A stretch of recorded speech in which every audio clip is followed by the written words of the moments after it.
Today, household financial confidence dives again.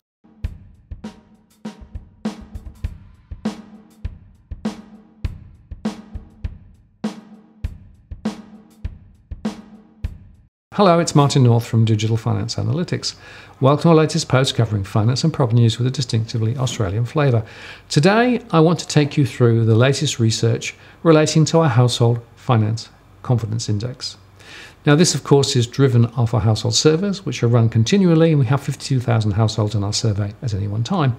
And we ask a bunch of questions about how households are feeling about their finances, whether they're saving more or saving less, whether their income is rising or falling, and what their net worth is doing. And this data is current to the end of March 2019. So to start, let's look at the overall index. The index has been tracking lower from 2014. It then rose up to 2016-17 and has been tracking lower again and has now reached a new all-time low of 86.1. And 100, by the way, is the 100 neutral setting. So since 2017, households have become less confident relative to the average, and they are less confident than they were back in 2015 when it dropped to 87.69%. 86.1 is a remarkably low score. Now, we turn to our wealth segments, and here we look at those free affluent households, in other words, people without mortgages, but perhaps with property, those renting, and those who are mortgaged. And we can see that confidence grew through 2017, but then started to ebb away. And now all three segments are below the neutral setting. Those renting, although they're very negative, are a little higher. Those who have no mortgage have just dropped below the neutral setting.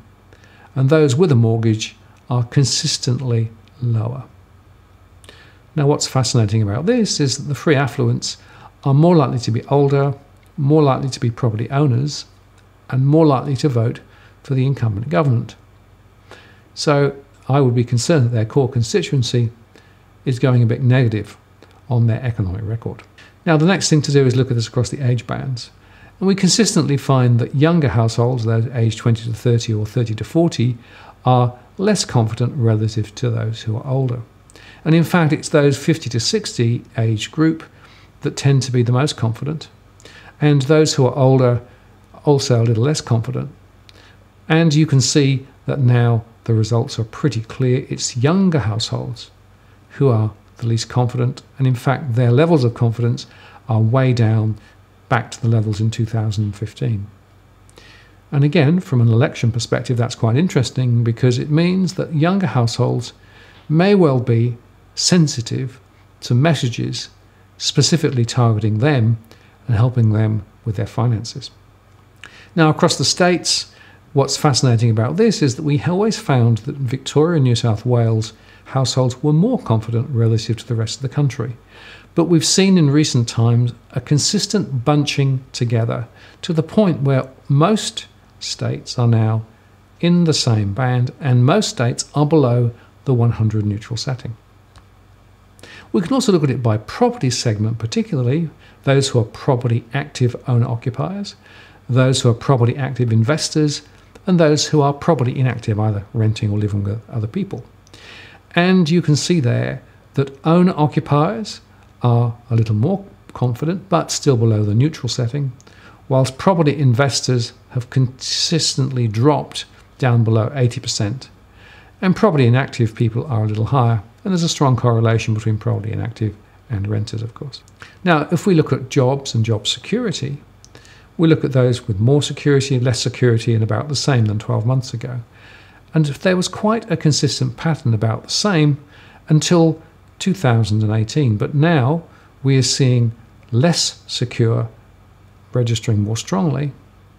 And in fact, more than 38% of households are now saying that they are feeling less secure about their jobs than a year ago.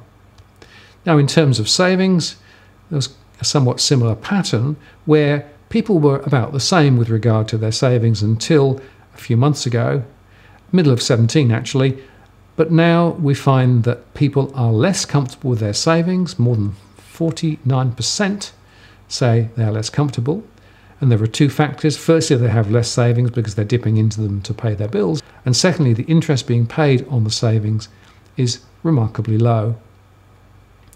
And people are complaining about the fact that the banks are milking them. Now, turning to debt, through the early part of the cycle, households were pretty sanguine about the debt they held. But now we're starting to see this change, with more households saying they're less comfortable with the debts that they have. And in fact, now close to 46% of households say that they are less comfortable with their debt than a year ago. And that's explained by two factors. Firstly, the fact that the loans are much bigger. And secondly, their ability to service those loans are under significant pressure. Now, in terms of real income, and this is of course adjusted after inflation, more households are saying that their incomes are falling in real terms. And in fact, the latest result is about 53% of households say that their incomes in real terms have fallen over the last 12 months. There's just over 42% saying that they've stayed the same. And only a few percent say that incomes in real terms have risen over the last 12 months. And interestingly, a lot of those are people at the top end of the market with bigger incomes. Now, in terms of cost of living, unfortunately, we're seeing the cost of living rising. It's been a consistent theme right the way through our surveys, but recently it's really accelerated away, and now more than 88% of households say that the cost of living are rising compared to a year ago. Almost none are saying they're falling, about 5%, and 5% also say that the costs of living have stayed the same. So for many households, the costs of living are very, very concerning. And they talk about electricity prices, they talk about healthcare costs, they talk about childcare costs, the costs of the drought, and even the costs of going to the shops. There is little here to suggest that households are going to suddenly open their wallets and spend more frequently. And so finally, we can look at assets and liabilities, net worth. And what we see here is that there is now a rise in those who are seeing their net worth being eroded.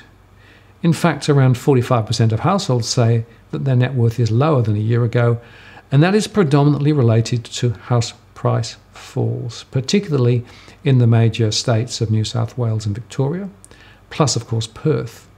And whilst there have been some rises in Adelaide and in Tasmania, this is insufficient to offset the significant numbers of households who are saying that their net worth is dropping, and they also think that ahead that net worth is likely to continue to drop because households expect prices to continue to slide.